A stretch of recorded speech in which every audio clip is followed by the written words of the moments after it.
We talk a lot about love, that big connection, but what if it's not quite what we think? Hmm. How so? Like, is it really about the other person or is it more about, well, us, what they kind of spark inside of us? That's interesting. Yeah. So today we're doing a deep dive using some ideas from Love is Reflection, Heart versus Eyes. Mm-hmm. The big question is, are we genuinely seeing our partners or are we just projecting?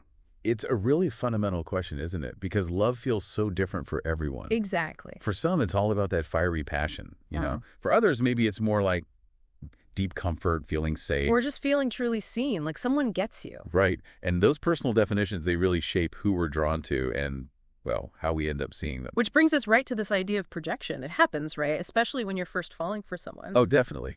There's often this tendency to focus only on the good stuff. Yeah, like putting on rose-tinted glasses, maybe ignoring some potential issues. Exactly. The source we looked at talks about idealizing partners. It's almost like we create this image. Of who we want them to be. Precisely.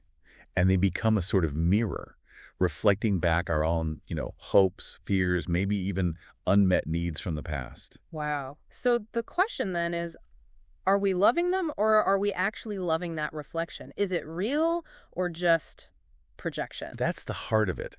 And it forces us to think about the difference between real love and dependency. They can look similar sometimes. Okay, how does the source separate those? Well, it puts it quite nicely. Real love gives you freedom, allows space to grow. Makes sense, right? Yeah, it does. So dependency is the opposite. Kind of. It says dependency clings. Mhm. It's driven more by a fear of abandonment than by valuing the actual connection for what it is. So it's about needing someone to fill a gap. Exactly. Real love, according to this view, loves you for who you are, not just for how you, fill a void inside someone else. That feels like a really important distinction, because if love is just about filling a void, are you even seeing the other person clearly? Or are they just sort of a placeholder? Right. And this is where, thankfully, the possibility of, real, genuine love comes in. It's not saying it's all projection. Okay, good. So how do we get there? To the real thing?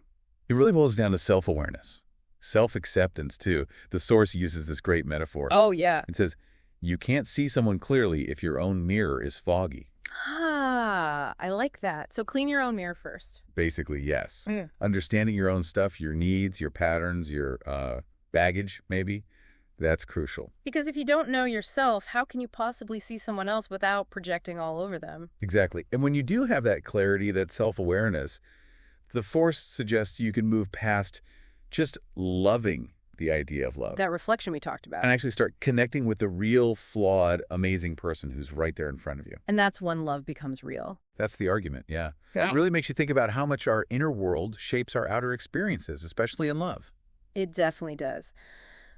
So the main takeaway seems to be that love can be a powerful reflection, but we need to be aware of what's being reflected. Precisely. Is it them or is it us? So maybe the challenge for you listening is the one the source leaves us with. Really take a moment to look into your own mirror. That self-reflection, understanding yourself, maybe that's not just navel-gazing. Right. Maybe, as the source puts it, that's actually where love truly begins. A powerful thought to end on.